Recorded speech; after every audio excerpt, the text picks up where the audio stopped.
Boas malta, o meu nome é Fábio Varanda e sejam bem-vindos a mais um vídeo criptoativo. Como vocês sabem, o foco do blog e do canal do YouTube tem sido abordar vários projetos e, na verdade, focar-me no estudo dos projetos é aquilo que me dá mais gosto fazer. Mas desta feita, quero abordar algumas métricas e analisar o estado de saúde de três redes de primeira camada, ou Layer 1. Ok? Neste caso, as redes que quero abordar são a Solana, Ethereum e a terceira é uma rede novinha, de certeza que vocês ainda não ouviram falar, tem muito pouca informação disponível, ninguém fala dela, é a Bitcoin. Já agora, uma rede de primeira camada é uma blockchain, enquanto que uma rede de segunda camada é uma tecnologia que é desenvolvida sobre uma rede de primeira camada. Ok? Por exemplo, a Stepn, que temos falado muito, é uma aplicação de segunda camada que funciona sobre Solana e sobre Binance Smart Chain. Então é assim, o objetivo deste episódio não é nem criar FOMO, nem criar FUD, ok? Já agora, FOMO é o tal medo de ficar de fora, ok? E FUD é uma expressão que representa o medo, a incerteza e as dúvidas das pessoas enquanto investidoras, ok? O objetivo deste episódio não é criar em vocês este tipo de sentimentos. Aliás, para quem quer conhecer projetos de Web3 e estar neste mercado, e quer estar neste mercado, é bom que não sofra nem de FOMO, nem de FUD, pois estes dois sentimentos não te vão trazer nada de bom. Ok? Então vamos lá começar aqui pela nossa Solana. Aqui na página que mostra o ecossistema de Solana, as aplicações desenvolvidas sobre Solana, é muito fixe ver que dos Trending Projects deste mês temos aqui a nossa querida Stepn, em claro destaque, e depois, se formos olhar aqui para este gráfico, é muito interessante perceber que diariamente estão a entrar muitos utilizadores nesta plataforma, está a haver muito interesse na plataforma e conseguimos ver que, por exemplo, aqui no dia 26 de maio entraram 104 mil utilizadores, no dia 25 entraram quase 90 mil, ou seja, estamos aqui com um número enorme de utilizadores a entrar, o que também ajuda a explicar um bocadinho, por vezes, a lentidão e o congestionamento da rede. O mesmo está a acontecer aqui na Binance Smart Chain. Há claramente aqui um interesse e há muitos utilizadores a entrar na rede. Ok? Depois, se formos analisar aqui os blocos por segundo ou as transações por segundo na rede Solana, é muito fixe perceber que eles conseguem atingir, por exemplo, aqui à meia hora os 3100 blocos por segundo, mas por vezes também têm isto, ou seja, os blocos acabam por ter aqui 100% de perda e não são confirmados, o que depois obriga a nós termos de tentar repetir as transações, ok? Acontece aqui de forma muito regular um ping time, ou seja, um tempo de resposta muito elevado e depois as transações que nós queremos fazer não entram na rede e nós depois temos que as repetir, ok? Avançando, podemos analisar aqui, isto é o tempo, o estado de saúde da rede, vamos lhe chamar assim, ok? Pá, e nós sabemos que a Solana de vez em quando vai abaixo, o que também mostra alguma centralização da rede, ok? E podemos ver aqui que nos últimos 3 meses 99,61% do tempo esteve ligada, mas isto é claramente um problema aqui no dia 1 de maio e 30 de abril, que a rede esteve aqui algumas horas desligada. Isto é claramente uma red flag que espero que esteja a ser trabalhada e que a descentralização da rede venha a ser realmente uma realidade no futuro para que este tipo de coisas não aconteça. No entanto, algo bastante interessante é o facto de nós vermos que o número de transações está a aumentar de dia para dia, o que mostra a adoção da rede.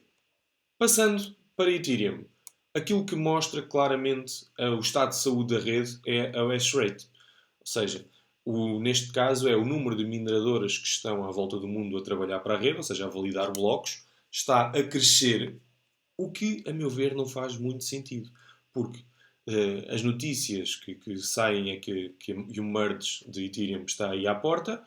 Havendo merge de Ethereum, a rede deixa de ser Proof of Work e passará a ser Proof of Stake. E estas mineradoras todas deixarão de trabalhar para a rede e, não, a meu ver, não faz muito sentido neste momento estar a ligar máquinas para fazer validações na rede. Mas a verdade é que, por exemplo, aqui desde que tivemos o pico, quando a China fez o ban do mining em junho do ano passado, em maio e junho do ano passado.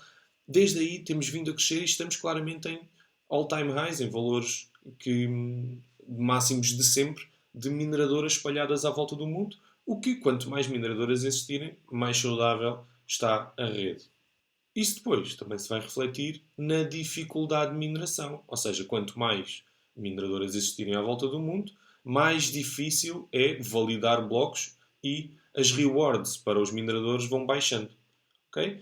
Apesar de nós vermos aqui claramente o preço a cair, o preço de Ethereum a cair nos últimos tempos, como sabemos, a dificuldade de mineração está a aumentar. O que vai fazer com que as rewards dos mineradores baixem. Por isso, a meu ver, os mineradores não devem estar a vender Ethereum. Isto é apenas uma especulação minha. Devem estar a acumular para futura venda.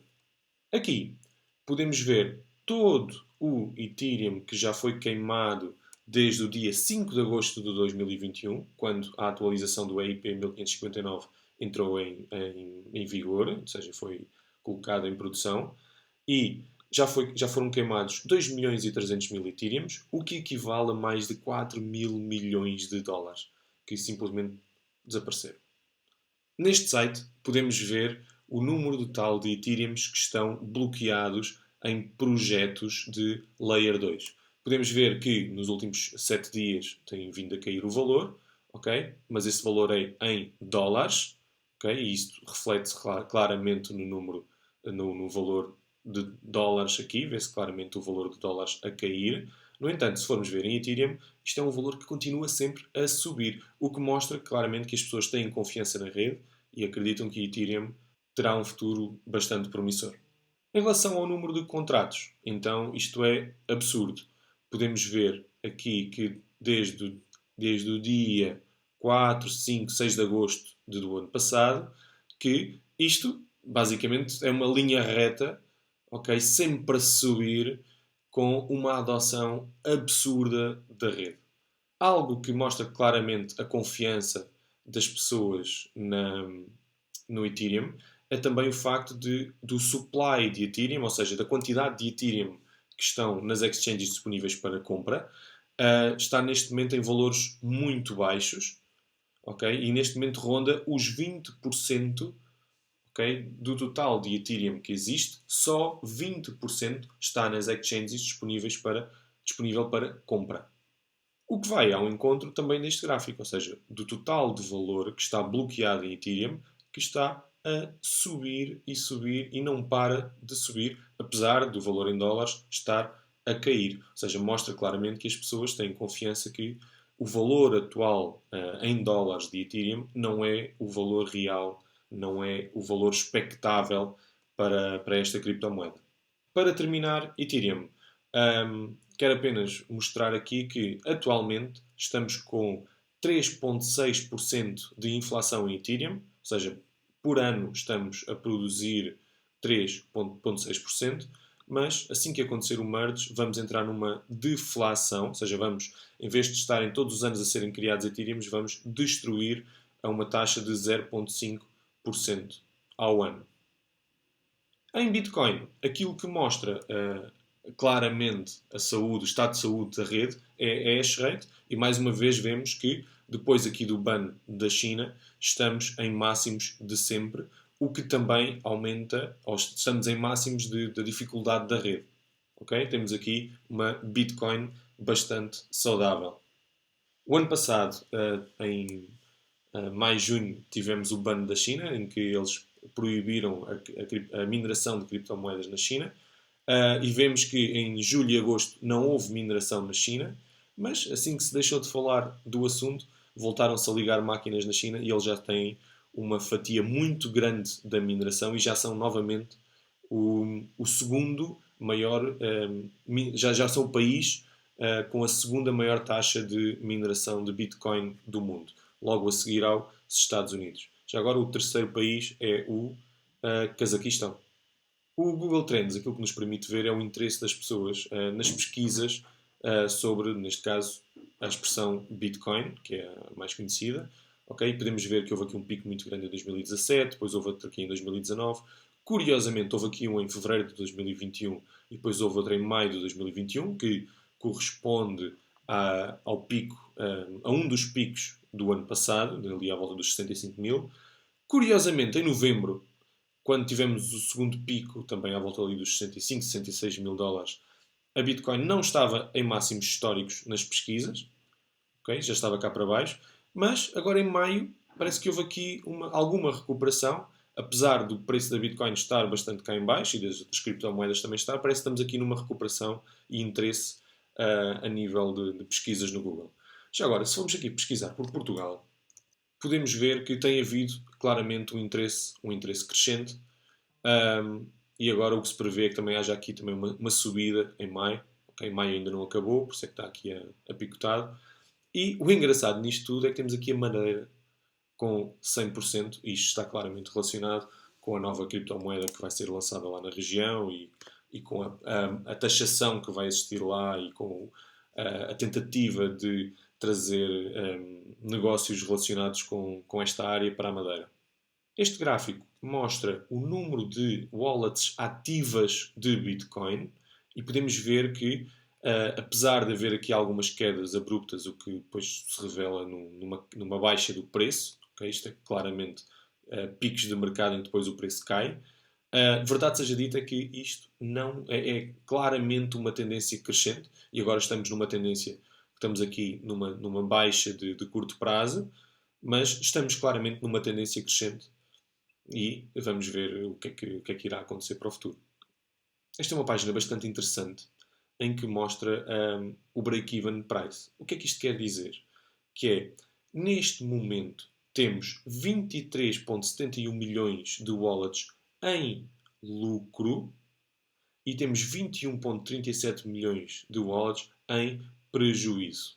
E o preço de break-even, em que as pessoas não estão em lucro nem estão em queda, ronda aqui os 28 mil dólares.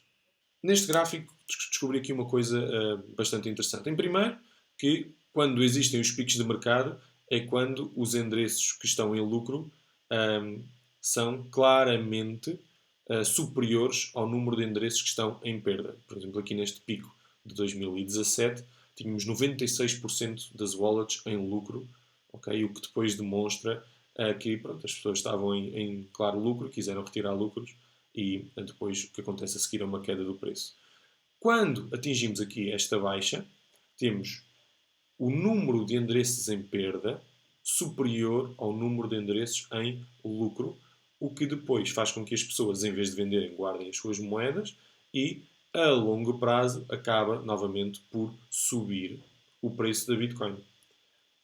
Quando atingimos aqui este pico, que foi em abril, maio do ano passado, okay, vemos novamente os endereços em lucro na ordem dos 93% e depois aqui em novembro novamente a rondar os 93%, o que explica que se a maior parte das pessoas estão em lucro, então querem tirar proveitos e depois vendem as suas criptomoedas. Nesta fase da data de hoje, já estamos a atingir aqui os endereços em perda nos 46% e os endereços em lucro em 51%. O que significa que estamos quase a trocar aqui a ordem, ou seja, a haver mais endereços em perda do que endereços em lucro, o que pode vir a mostrar, talvez, uma inversão do mercado, porque as pessoas vão deixar de vender para acumular. Por último, quero mostrar-vos o Fear and Greed Index, okay? Que historicamente tem acertado aqui nos picos mais baixos de mercado. Podemos ver aqui, por exemplo, em 2018, tivemos aqui um score de 11, que claramente depois mostrou uma subida muito grande. Temos aqui em 2020, na queda do Covid, também um score de 9, que depois levou a toda esta subida. Tivemos aqui em julho do ano passado também aqui um score de 19, que não foi tão baixo como está agora, mas depois levou uma subida muito grande. E neste momento estamos num score de 13. E para terminar este vídeo, deixo só uma pergunta. Acham que com um score de 13, ou com um score de 9, ou com um score de 11, 12, 10, faz sentido vender? Pessoal, muito obrigado e até à próxima.